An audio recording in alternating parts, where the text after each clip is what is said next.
Ah, I'm so glad you're here. Allow me to introduce myself. I am Lord Blood-Rah. I host horror and science fiction films on my TV series, Lord Blood-Rah's Wrackin Theater, but here, in this cool, intimate darkness, I'll be presenting tales of horror and the uncanny solely for you, alone. In this auditorium within your mind, you will coalesce the settings and the players from the ether of your imagination. Your terror will be your own creation. This is the sorcery of sound, the subtle magic of old-time radio, horror.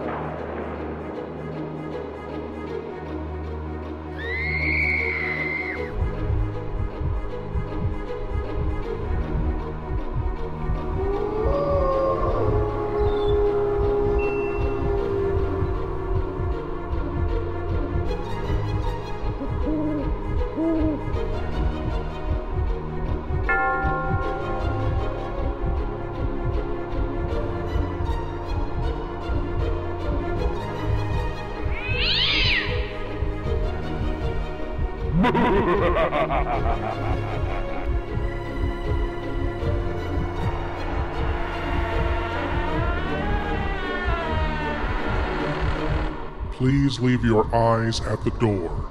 You will not need them. This is Lord Blood-Rah's nerve-wracking Auditorium. Tonight we have a folk tale, a local legend, a myth, one that has been told many different ways throughout the years and still resonates today.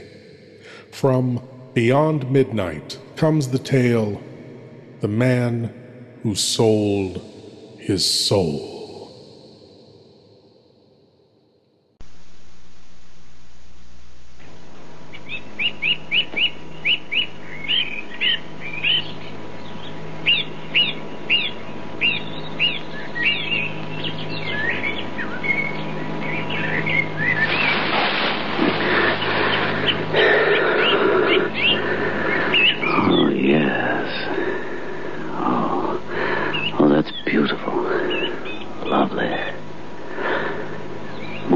Because it's in ruins. Looks so lonely, forgotten.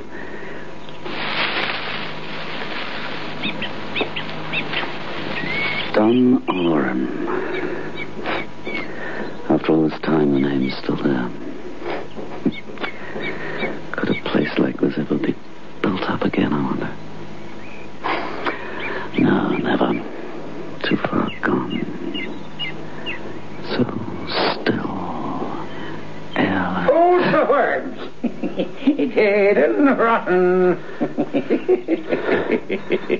Food for worms. Dead and rotten. Hello. If death was a thing that money could buy, the rich they would live, and the poor they would toy. I was thinking of going inside. It must have been a fine house. It was a grand house in its day, sir. The Warren House in the Sarsfield. Sir Dominic Sarsfield was the last of the owner stock. He lost his life not 6 foot away from where you're sitting.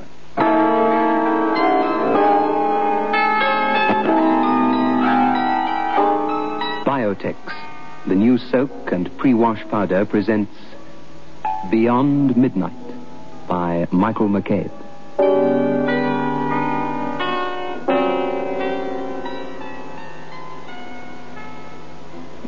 Just soak in Biotex. Just soak in Biotex. Just soak in Biotex. If you have wondered how to get your washing really stain-free, understand this. Biotex removes the stains and dirt washing won't. Just soak in Biotex. Stains, grass stains, tiresome collar and cup stains, ingrained dirt, soil and grime. Out they all come, and you don't stir a finger. Just soak in Biotex. Biotex with natural enzymes is the pre-wash powder with the most enzymes to give you extra pre-wash power. Absolutely no rubbing, no color loss, no fabric wear. Use it for cottons, silks, woolens, synthetics. Use it to make new again. Soaking in Biotex removes the stains and dirt that washing won't. Just soak in Biotex.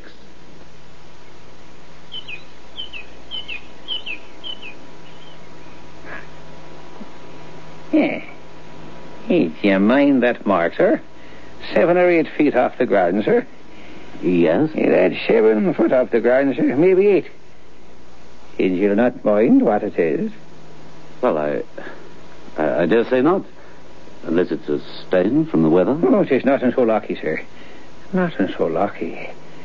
That's a splash of brains and blood. It's there this 100 years, and it'll never leave while the wall stands. He was murdered, then? Worse than that, sir. Killed himself, perhaps? Oh, worse than that itself, this cross between us and harm. I'm older than I look, sir. You wouldn't guess me years.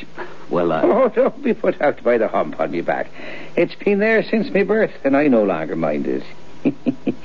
Though it might throw a man into a quandary if he's asked to tell me age, huh?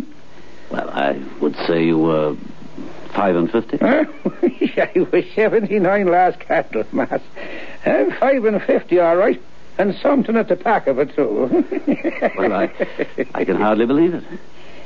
But you don't remember Sir Dominic Sarsfield's death, do you? No, sir. That was a long while before I was born. But me grandfather was butler here long ago. And many a time I heard tell how Sir Dominic came by his death.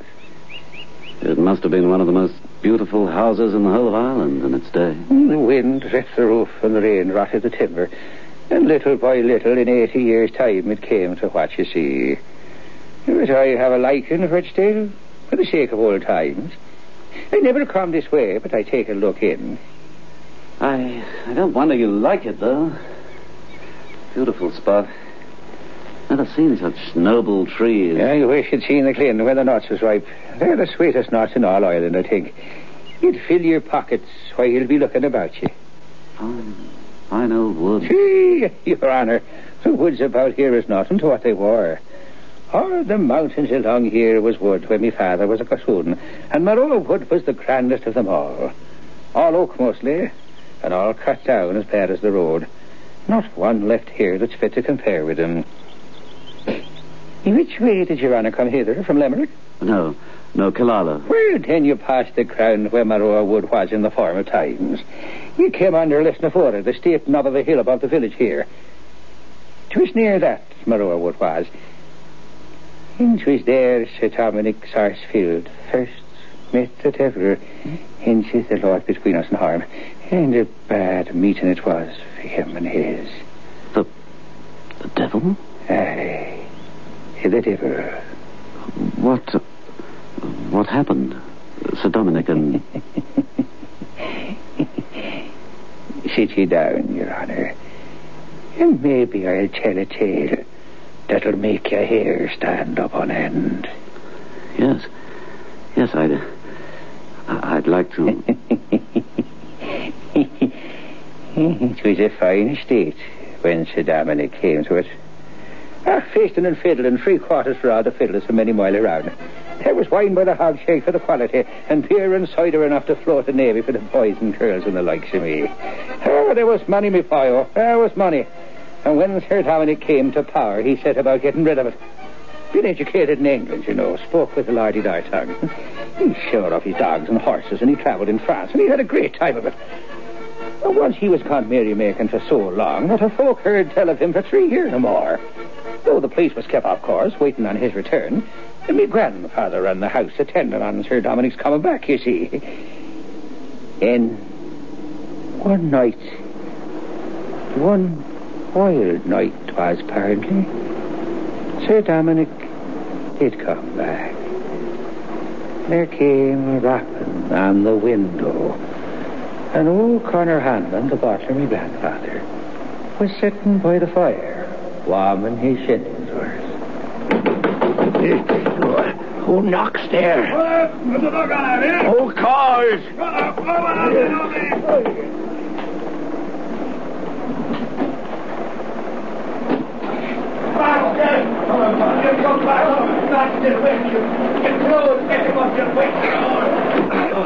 Oh, will you have ale? And you must need food, sir. Oh, never mind all that, Connor. Sit down. Sit here. Sit opposite me. I want to talk with you. And don't be afraid to say what you think. And why should I be afeard, Master Dominic? Yourself was always a good master to me, and so was your father, rest his soul before you. And I'll say the truth and darn a dimmer, and more than that for any Sarsfield of the Northern, much less yourself. And good right I'll have. It's all over with me, Con. Heaven forbid. It is past praying for. The last guinea's gone. The old place will follow it. It must be sold. And I'm come here, I don't know why, to have a last look around me, like a lost ghost, before I go off into the dark again. It was the gambling and the drinking and the womanizing. But enough of that. Listen to me. If you should hear of my death, be sure to give the oak box. Yes, the oak box in the closet, Con, to my cousin Pat Sarsfield in Dublin. And the sword and the pistols my grandfather carried at Auditorium, and 2 or 3 more trifling things of the kind.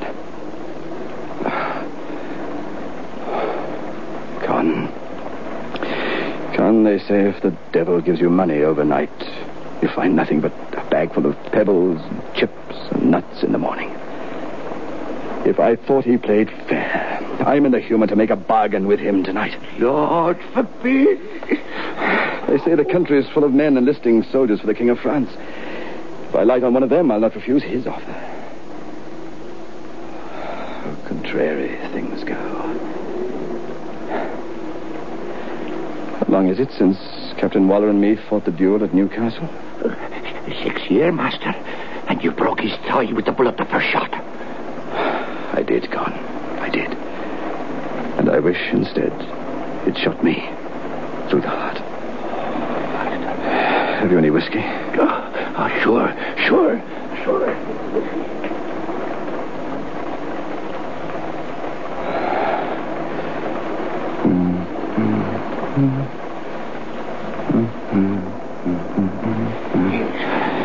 Here. Sure, whiskey. Down, lay it down.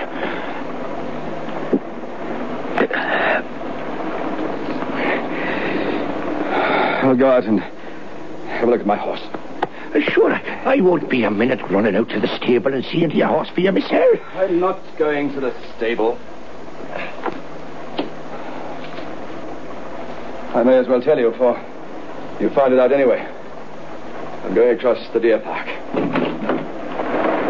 If I come back, you'll see me in an hour's time, but anyway, you'd better not follow me, for if you do, I'll shoot you. That'll be a poor ending to our friendship. And with that, he walks out into all the weather, leaving me grandfather with a heavy heart. He went down towards Moreau Wood, and I guess he made up his mind that if no better came to himself between that and there, he'd hang himself from one of the oak branches with his cravat. And the weather cleared itself away anyhow. The night got finer, though it was still cold. The whiskey had cleared his head, no doubt, and he was thinking of enlisting, to be sure, in the French King's army, when he walked into the wood and sat down. He knew full well that a man might take his own life any time, but it would puzzle him to take it back again. Yet, despite the cold, he was almost falling asleep when he spied a fine gentleman coming to meet him. I guess he was a handsome man like himself, and wore a cocked hat with gold lace around it, such as officers wear on their coats. And he had on a dress such as French officers wore in them times. He came and stopped in front of Sir Dominic, and the 2 gentlemen took off their hats to one another. I am recruiting, sir, for my sovereign. And you'll find my money won't turn into pebbles, chips, and nutshells by tomorrow. And I'm thinking, sir, that gentleman pulls out a big pack of money and gold.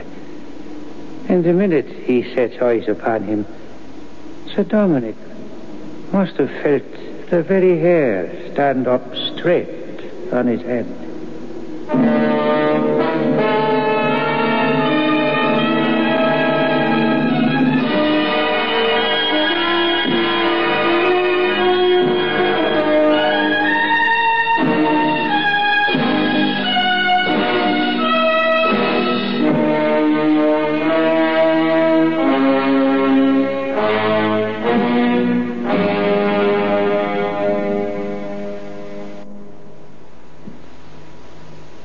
I feel like a new man. It's a lovely day today. I thought you had flu. I took a Grandpa headache powder, and I'm worlds better. When colds and flu are about, Grandpa headache powders are what you need. Grandpa headache powders work fast because they dissolve almost immediately. Grandpa makes all those dreadful flu symptoms disappear quickly. So, whenever you're in pain, get fast relief. Get Grandpa headache powders. Ah, Grandpa.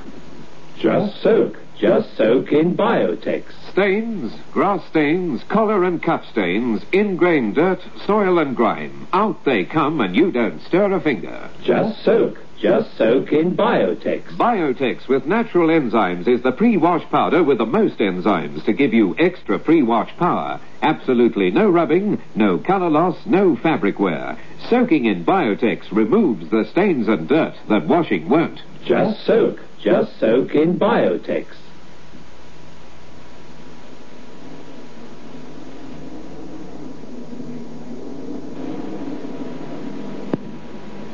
Don't be afraid. The money won't burn you. If it proves honest gold, and if it prospers with you, I'm willing to make a bargain. This is the last day of February. I'll serve you 7 years, and at the end of that time, you'll serve me. And I'll come for you when the 7 years are over. When the clock turns the minute between February and March, and the 1st of March, you'll come away with me, or never. You'll not find me a bad master. I love my own, and I command all the pleasures and glory of the world. And if you'd rather wait for 8 months and 28 days before you sign the writing, you may, if you meet me here. But I can't do a great deal for you in the meantime. If you don't sign then, all you get from me up to that time will vanish away. And you'll be just as you are tonight, and ready to hang yourself on the first tree you meet.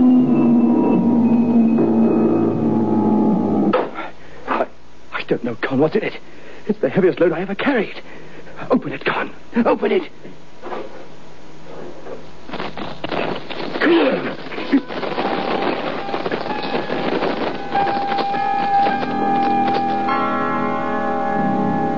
And Sir Dominic counted every guinea in the bag. And it took him until daylight. And he made Connor, me grandfather, swear to tell no living soul about it all. And Sir Dominic went about spending the gold in the bag. And the 8 months went rapidly away. And the appointed day drew close. And his debts began to pile up all around him. And by the time the night of the 28th come round, he was almost ready to lose his senses with all the demands that was rising up against him, and nothing to meet them but the help of one dreadful he had to depend on at night in the oak wood down there below.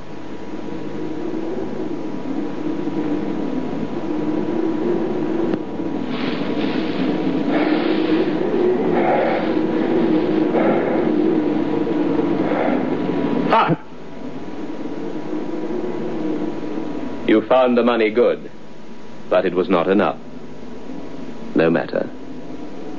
You shall have enough and to spare. I'll see after your luck, and I'll give you a hint whenever it can serve you. Any time you want to see me, you only have to come down here and call my face to mind and wish me present. You shan't owe a shilling by the end of the year, and you shall never miss the right card, the best throw, or the winning horse. Are you willing? Willing. Take this needle. I require 3 drops of blood from your arm. I shall catch each drop in this acorn cup. Prick your arm. Now.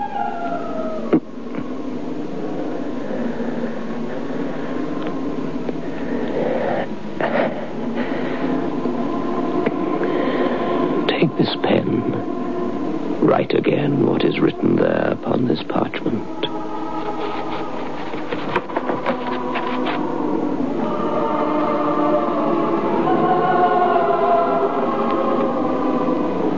The bargain is sealed and can never be broken.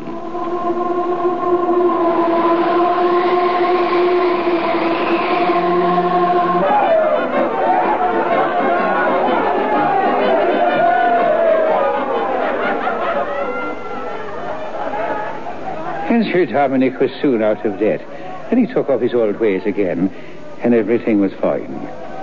But there was not a poor man on the estate that was not happier than Sir Dominic. And the years passed, sir. Auditorium was alive again, music, happy ones singing. All were happy except the master. The money never ran out, just as the queer ones Sir Dominic met by the oak swore it would not. The years passed and the 7th approached fast, and Sir Dominic grew more and more out of humour. Took to going for solitary rides, sometimes at night. Finally, he lost heart altogether and sent for the priest. No more to tell, Father. That's how it is with me.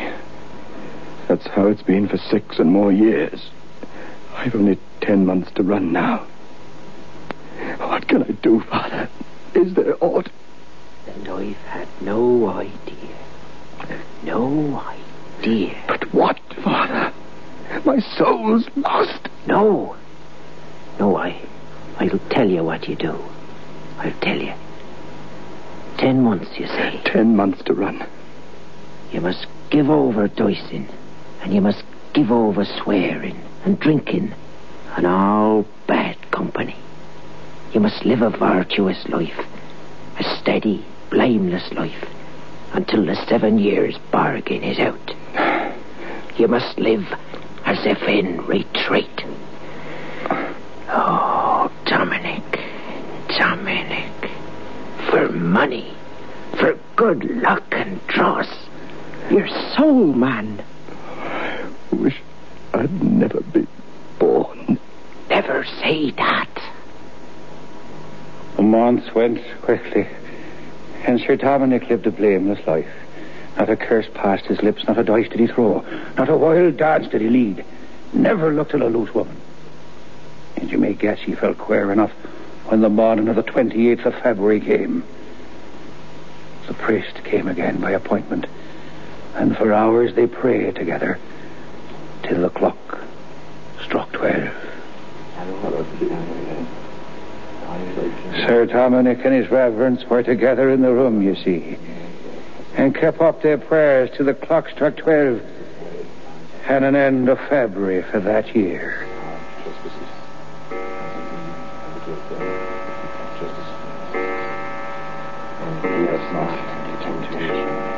But deliver us from evil.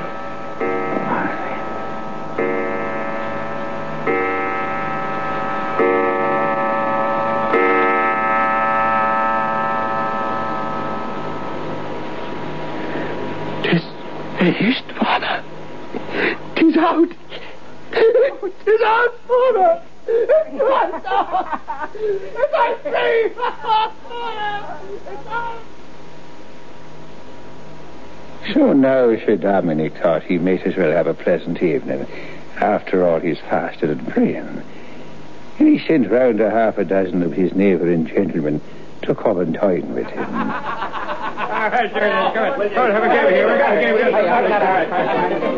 And there was no end to the wine. And soon the cards came out and the guineas began to change hands. And his reverence, who stayed, crept away when he saw the way the night was going. And the party became drunk and sure enough and lasted into the next morning. Whereupon the gentleman took breakfast and slept out the day, only to begin again the next day.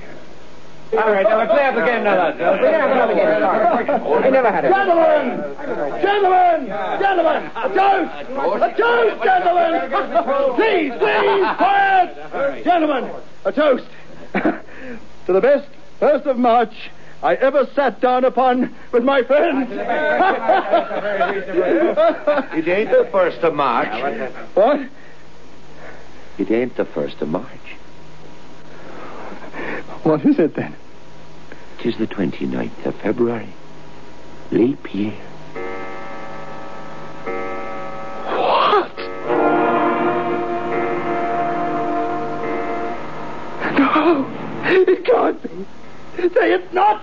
Master, there's a gentleman downstairs, a queer gentleman if ever I see one. Huh?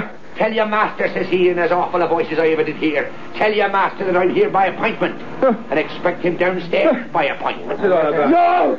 Gentlemen, I can't come down yet! Gentlemen! For pity's sake, will any of you jump from the window, bring the priest here? I'm serious, for heaven's sake, gentlemen! Master! He says unless you come down right away, he'll come up to you. I don't understand this. I'll see what it means. And the young noble went, with a face as if he was to meet the hangman, downstairs to meet what? And when he reaches the bottom, his gentleman is there to meet him, and directly that one sees him, he catches Sir Dominic up in his arms and carries him out the great door.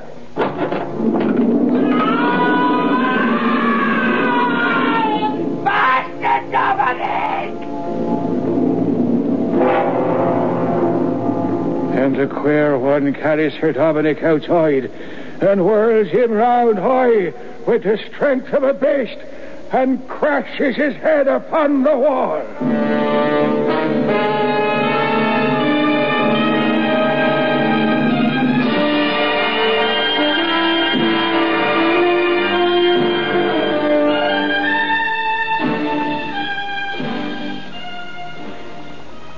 Sir Dominic was a corpse. There was not a gasp left in him. Pat Donovan was coming up to the house early the next morning, and after he passed the little brook, his dog that was by his side makes a sudden wheel and runs howling by that wall there. And that minute 2 men passed Donovan in complete silence. One of them looked like Sir Dominic, and the other, Sabus, was like nothing on earth. They made no sound with their feet, and only the dog howled fit to wake the dead. And later, Donovan found the master's body lying there, by the wall, on that spot. The head smashed, and the body cold and stiff. It's late. I must get back to the village now. And I'll be leaving too. Good night to you, old man. And God bless you.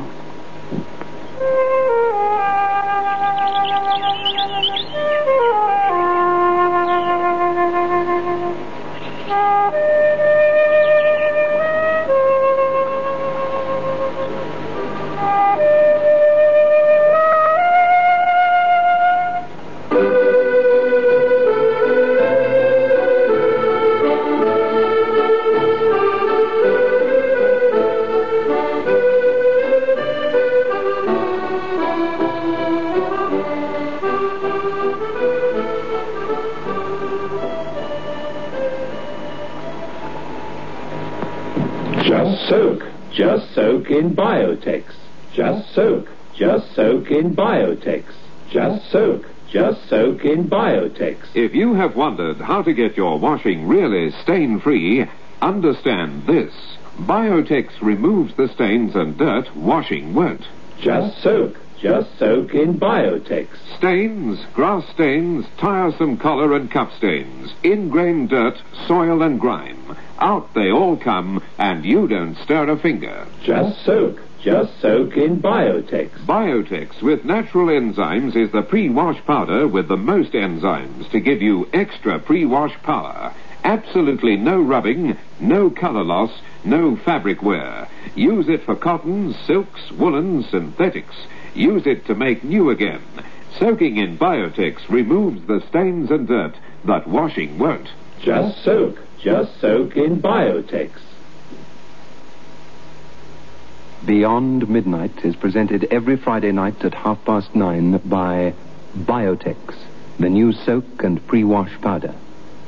The program is adapted for broadcasting and produced by Michael McCabe. The Devil's Bargain.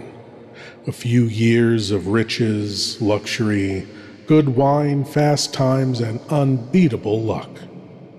All to end in a terrifying and painful death. Rather, I should say, the good times end there. The terrifying and painful death is just the beginning of paying the cost. Thank you for joining me in the Wrackin Auditorium, and I hope you'll come again. But now it's time for you to rejoin the, real world. I am Lord Blood-Rah, and I'll be waiting here for you in the shadows of your mind until the next time you seek the darkness. Good night.